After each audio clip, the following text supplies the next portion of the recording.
Sango Mokonzi, curé doyen, Sango Mokonzi à paroisse Saint-Raphaël, Bandeko Basango, Bamamelo, Bana libota ya Nzambe boboto,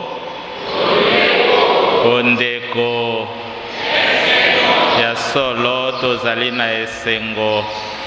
Na après-midi eye tosangani onda kwa Nzambe po lelo eklesia ekosepela eyenga monene ya nzoto na makila ma Kristo.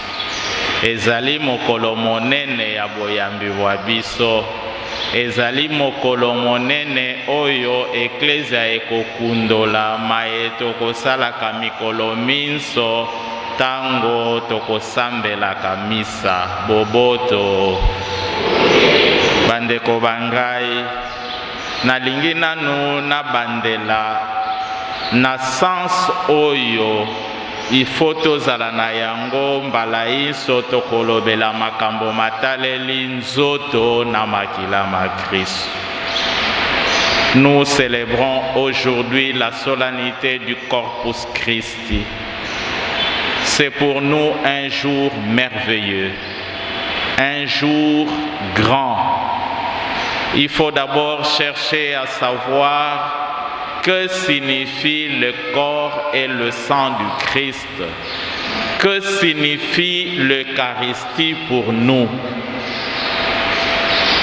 Toye bananu elakisi nini tango tolobaka ezali eyenga ya nzoto na makila ma Kristo.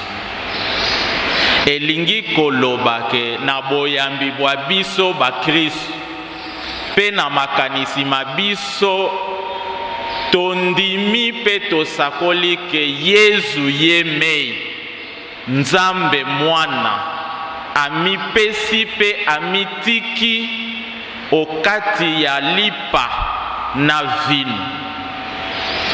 Quand nous disons que c'est le corps et le sang du Christ, en faisant allusion à l'Eucharistie, nous reconnaissons et nous affirmons que Dieu lui-même, le Fils de Dieu lui-même, est entièrement présent, réellement présent dans le petit pain de l'Eucharistie et dans ces petites gouttes de l'Eucharistie.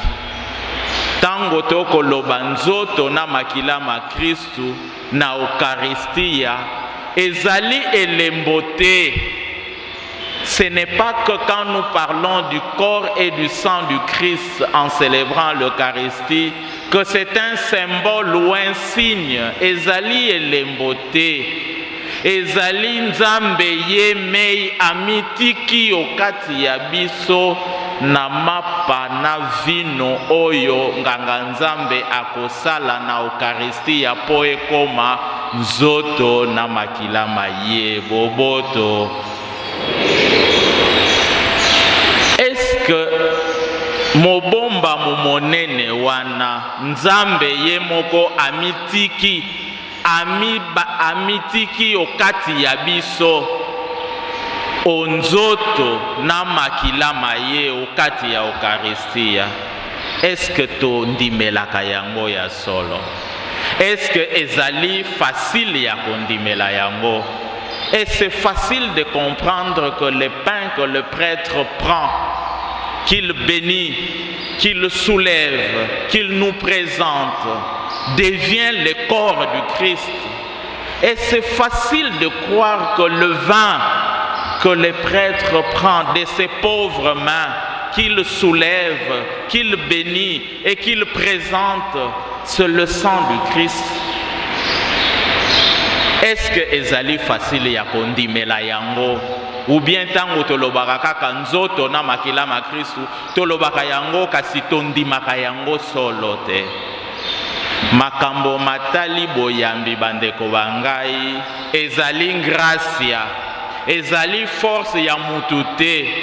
Ce n'est pas par notre intelligence, ce n'est pas par notre force que nous serons capables de comprendre le mystère le grand mystère qui est caché dans le corps et le sang du Christ.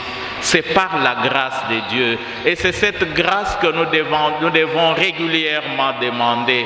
Il faut tosenga kambala iso grâce ya Nzambe. Nzambe yemoko atalisa biso maye masale makatango tokosangana kapoto sepela poto tosambela misa okati ya misa Nzambe yemoko akoma nzoto na bilei po ya biso.